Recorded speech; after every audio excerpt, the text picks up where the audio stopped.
უკრაინის პრეზიდენტის ოფისის ყოფილი ხელმძღვანელი ანდრეი ერმაკი საბოლოოდ მაინც გააგზავნეს ციხეში 60 დღით. დღეს დილით 14 მაისს უკრაინაში მოხდა ის, რაც ერთი წლის წინ სრულიად შეუძლებლად მიიჩნეოდა. უმაღლესმა ანტიკორუფციულმა სასამართლომ ანდრეი ერმაკის დაპატიმრების გადაწყვეტილება მიიღო.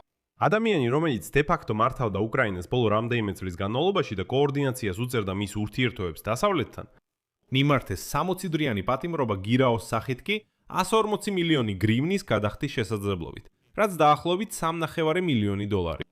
თავად ერმაკმა ადრე განაცხადა, რომ ასეთი თანხა არ აქვს, ხოლო დღეს დაამატა, რომ ყავს საკმაოდ დიდარი მეგობრები, რომლებიც დაეხმარებიან მას პატიმრობიდან გამოსვლაში.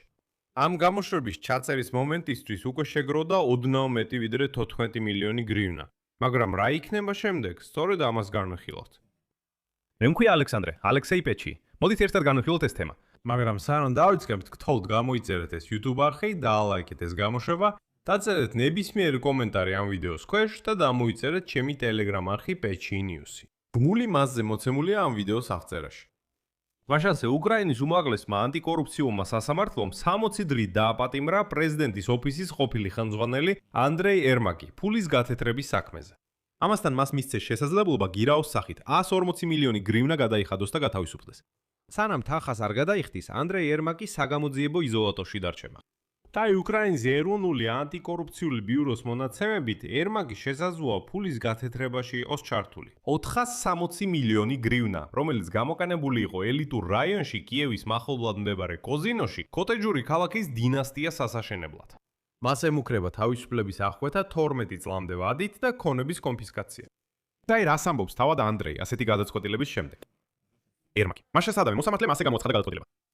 გაუნძიებელმა მოსამართლემ დაადგინა, რომ ნაწილობრივ დაკმაყოფილდეს ნაბუს დეტექტივის შუამდგომლობა და ეჭვმიტანილ ერმაკს აღკვეთის ღონისძიების სახით შეეფარდოს წინასწარი პატიმრობა 60 დღის ვადით მისი ფაქტობრივი დაკავების მომენტიდან.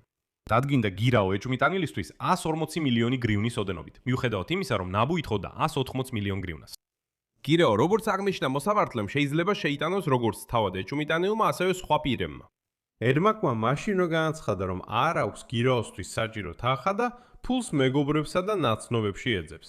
როგორც მან განაცხადა, ციტატა: "მე ვრჩები უკრაინაში, დასამალი არაფერი მაქვს. თუმცა აბა, სხვანაირად როგორ, როცა წინასწარ დაკავების იზოლატორში ხარ." მან კიდევ ერთხელ უარყო ბრალდებები, როგორც უსაფუძვლო.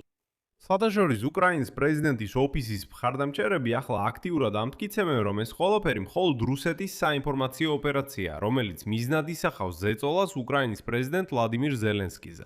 ამასთანავე ისინი მაშინვე იწყებენ აპელირებას იმაზე, რომ აი ნახეთ, რუსები მაქსიმალურად ავრცელებენ კორუფციულ სკანდალს.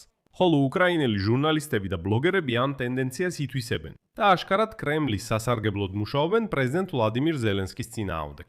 თუმცა ხაზგასმით აღნიშნავ, რომ თავად ვლადიმირ ზელენსკი, როგორც ნაბუს წარმომადგენლები ამბობენ, ამ გამოძიებაში არ ფიგურირებს. რატომ? იმიტომ, რომ ეროვნული ანტიკორუფციული ბიურო არ ფლობს უფლებამოსილებას პრეზიდენტის წინააღმდეგ გამოძიების ჩატარებაზე. აქვე პრეზიდენტის ოფისის მხარდამჭერები ამატებენ ვლადიმირ ზელენსკის ყოფილი პრეზიდიუმის იულია მენდელის ინტერვიუს ტაკერ კარლსონთან, მაგრამ აღარ გავიმეორებ. აღნიშნავ, რომ ჩემს Telegram არხზე Pechi News-ში უკვე გამოვთქვი ჩემი მოსაზრება ამ ინტერვიუს შესახებ. თუ ვინ დგას მის უკან და რატო გამოჩნდა ის სწორედ ეხლა. მაშინვე გეტყვით, რომ აქ რაიმე დიდ კონსპიროლოგიას საერთოდ ვერ ვხედავ. მაგრამ მოდით მშვიდად გავაანალიზოთ ეს სიტუაცია. ერმაკს ადანაშაულებენ 460 მილიონი გრივნის გათეთრებაში მონაწილეობაში. ეს არის 10 მილიონ დოლარზე მეტი. გამოძიების ვერსიით ეს ფული კიევის მახლობლად ელიტური ვილების აშენებას ხმარდებოდა. გირაოს თანხა 3,5 მილიონი დოლარია და ის ამბობს, რომ ფულს მეგობრებს შორის ეძებს. ეს ან სიმართლეა და მაშინ მას ნამდვილად არ აქვს ასეთ თანხა ხელმისაწვდომი, რაც გამოძიების არასწორობაზე მიუთითებს. და იტყვის, რომ ერმაკი სინამდვილეში არ არის დამნაშავე. ან ერმაკს უბრალოდ სუფთა ფული არ აქვს. და მაშინ თავად ის ფაქტი, რომ გირაოს პოვნა შეუძლებელია, ბრალდების ირიბ მტკიცებულებად იქცევა. კავი, ვნახოთ, რამდენად სწრაფად დაიცავენ ერმაკის მეგობრები მას. სხვადასხვა თუ გირაო გადაიხდება, ერმაკს გამოუშვებენ წინასწარი დაკავების იზოლატორიდან, მაგრამ მასზე დააკისრებენ რიგ პროცესუალურ ვალდებულებებს. მაგალითად, გამოძიებელთან, პროკურორთან ან სასამართლოში გამოცხადება პირველივე გამოძახებისთანავე. უნდა აცნომოს, თუ საცხოვრებელ ან სამუშაო ადგილს შეიცვლის, მას აეგზალება ქალაქის საზღვრების დატოვება. სპეციალური ნებართვის გარეშე. მას მოუწევს ყველა საზღვარგარეთის პასპორტის, დიპლომატიური პასპორტისა და ნებისმიერი დოკუმენტის ჩაბარება, რომელიც ქვეყნის დატოვების საშუალებას იძლევა. აუცილებელია ელექტრონული მეთვალყურეობის მოწყობილობის დარება. ასევე Air-Max კატეგორიულად ეკრძალება საქმის დეტალების განხილვას სხვა ეჭვმიტანილებთან და მოწმეებთან. მათ შორის არიან ალექსეი ჩერნიშევი, ტიმურ მინდიჩი, აი ეს მინდიჩი, ვერონიკა ანიკიევიჩი სხვათა შორის, რუსტემ უმეროვი და ასე შემდეგ. ახლა საქმის სრული სურათი, რადგან მის გარეშე მასშტაბი გაუგებარია. გავხსენებთ ნაბუ და საპ ამტკიცებენ, რომ Air-Max ეჭვმიტანილია ორგანიზებულ დანაშაულებრივ ჯგუფში მონაწილეობაში, რომელიც კიევის ისმახლობლად ელიტური საცხოვრებელი პროექტის მშენებლობის გზით დაახლოებით 460 მილიონი გრივნის გაწეტრებაში იყო ჩართული. ეს არის კოტეჯების დასახლება დინასტია კოზინში. 8 ჰექტარზე სასახლეები და იქვე სპა ცენტრიც უნდა აეშენებინათ. სანქცია სისხლის სამართლის კოდექსის 209 მუხლის მესამე ნაწილით 12 წლამდე თავისუფლების აღკვეთა, ქონების კონფისკაციით. ჰავად Air-Max-ის გარდა ეჭვქვეშ არიან ვიცე-პრემიერი ალექსეი ჩერნიშევი და ბიზნესმენი ტიმურ მინდიჩი. ბოლო პირველად მოხდა ნაბუს ხურადღების ცენტრში 2025 წლის ნოემბერში მას ადანაშაულებდნენ ენერგოატომში 100 მილიონი დოლარის ათკატების სქემაში. და აქ ძალიან მნიშვნელოვანი დეტალია. გამოძიება ენერგეტიკისა და თავდაცვის სფეროში ჯერ კიდევ გრძელდება. ანუ საქმე მიდასისა და ამ დინასტიის დასახლების ისტორია დასასრული არ არის. ეს მხოლოდ დასაწყისია. შემოწმების ქვეშ ექცევიან თავდაცვის კომპანიები, რომლებიც მიდიჩთან არიან დაკავშირებული. მათ შორის კომპანია Firepoint. მეორე მხრივ ესეც უნდა ითქვას და გავითვალისწინოთ. ეს ყველაფერი განსაკუთრებით მგრძნობიარე მომენტში წარმოიშვა უკრაინისთვის, რადგან კიევი აგზელებს სამხედრო და ფინანსური მხარდაჭერის მოპოვებას თავისი დასავლელი მოკავშირეებისგან. მაგრამ მეორე მხრივ შეგახსენებთ, დასული წლის ივლისში უკრაინის მთავრობამ მიიღო პრეზიდენტის კანონი, რომელმაც ფაქტობრივად შეზღუდა ნაბუსა და საპის დამოუკიდებლობა. კითხვა ისმის, რისთვის კეთდებოდა ეს ყველაფერი? ფაქტობრივად, რომ იმ კანონს ძალა ჰქონოდა, ნაბუ საერთოდ ვერ შეძლებდა ასეთი დამოუკიდებელი გამოძიებების ჩატარებას. იმიტომ რომ ისინი იქნებოდნენ უკრაინის უსაფრთხოების სამსახურის კონტროლის ქვეშ, რომელიც სრულად ექვემდებარება უკრაინის პრეზიდენტს. მაშინ დაიწყო პროტესტები, ზელენსკი იძულებული გახდა გაეუქმებინა კანონი და აღედგინა ანტიკორუფციული ორგანოების დამოუკიდებლობა. გახსენებთ, მაშინ ამერიკელი სენატორები შაჰინი და გრემი მკაცრი განცხადებით გამოვიდნენ. ციტირებას გავაკეთებ. უკრაინის მხარდაჭერის შეწყვეტის ერთ-ერთი ყველაზე ხშირად გამოყენებული არგუმენტია ის, რომ ქვეყანა კორუფციაშია ჩაფლული.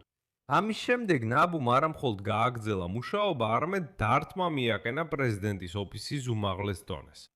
ეხლა ყველაზე მთავარი, არის თუ არა Air-Max-ის დაპატიმრება სიგნალი ამერიკის შეერთებული შტატებიდან ან დონალდ ტრამპის ადმინისტრაციიდან.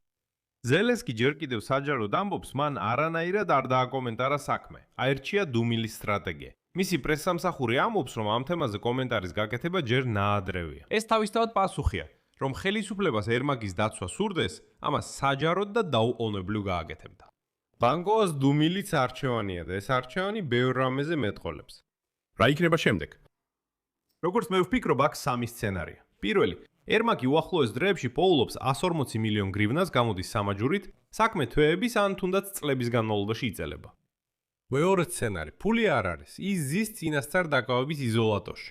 60 დღე გამოძიება აგრძელებს მუშაობას, განსაკუთრებით თავდაცვის მიმართულებით. და მაშინ Air-Max-მა შეიძლება სხვების ჩაითრიოს საქმეში, ან გახდეს ერთგვარი დიდი მოწამე. მესამე სცენარი, ეს არის აპელაცია. და Air-Max-ის ადვოკატებმა უკვე განაცხადეს, რომ გაასაჩივრებენ.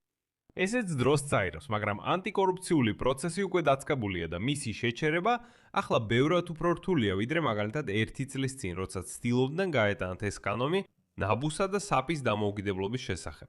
უпростоრად ანტიკორუფციული ორგანოებისთვის ამ დამოუკიდებლობის წართმევა. აქ გავჩერდები. თქვენი აზრი და დასკვნები დაწერეთ კომენტარებში ამ გამოშვების ქვეშ, გამოიწერეთ არხი, დააწექით ზარს და არ დაგავიწყდეთ ლაიკის დაჭერა.